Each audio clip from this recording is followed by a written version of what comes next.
My name's Andrew Schiff. I've been an accountant for over 30 years, and I've taught literally hundreds of people how to use QuickBooks accounting software.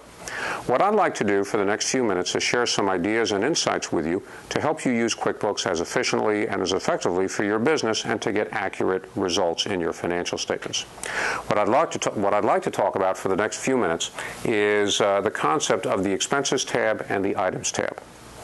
Now, when you record purchases into QuickBooks by clicking on windows such as Vendors Enter Bills or Banking Write Checks, you're going to see two tabs in the middle of the screen, one of which says Expenses, the other of which says Items.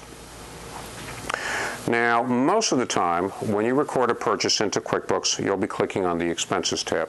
But the Expenses tab is not just for expenses. The Expenses tab would be clicked on to record, of course, the expense of operating your business, such as rent or advertising and so on. But you might also click on the Expenses tab to record the purchase of an asset, such as furniture or supplies. You could also click on the Expenses tab to record the payment of a liability, such as a vehicle loan or a bank loan. So you'll be clicking on the Expenses tab quite a lot when you record purchases into QuickBooks. Now, there are some other situations in which you might click on the Expenses tab. You might also click on the Expenses tab to record the purchase of inventory for which you do not want QuickBooks to maintain a running total, or in QuickBooks language, your non-inventory parts. And we talked about inventory parts and non-inventory parts in the previous little video. So let me say that again. Another situation in which you would click on the Expenses tab would be to record the purchase of inventory or products that you buy and resell for which you do not want QuickBooks to maintain a running total. That is to say, your non-inventory parts.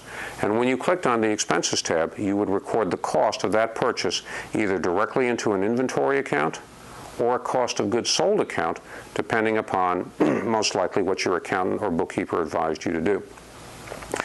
Now, I said that the Expenses tab would be used to record the payment of a liability, such as a vehicle loan or a bank loan. And that's correct, but other types of liabilities for which you would not use the Expenses tab would be the payment of bills from vendors. You don't click on the Expenses tab to pay bills from vendors. There's a separate window in which to do that called Vendors Pay Bills. And of course, you wouldn't click on the Expenses tab for payroll because there's a separate window for payroll. Now, in most cases, particularly if you're new to QuickBooks, you would click on the Items tab to record the purchase of inventory or products for which you did want QuickBooks to maintain a running total. This is the most frequent use of the Items tab, again, to record the purchase of inventory or products for which you want QuickBooks to maintain a running total. That is your inventory parts, and we talked about inventory parts in the previous video.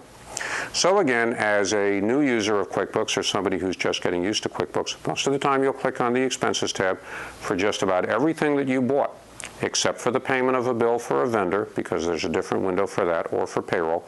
And you'll click on the Items tab just to record the purchases of inventory or products for which you do want QuickBooks to maintain a running total, or your inventory parts.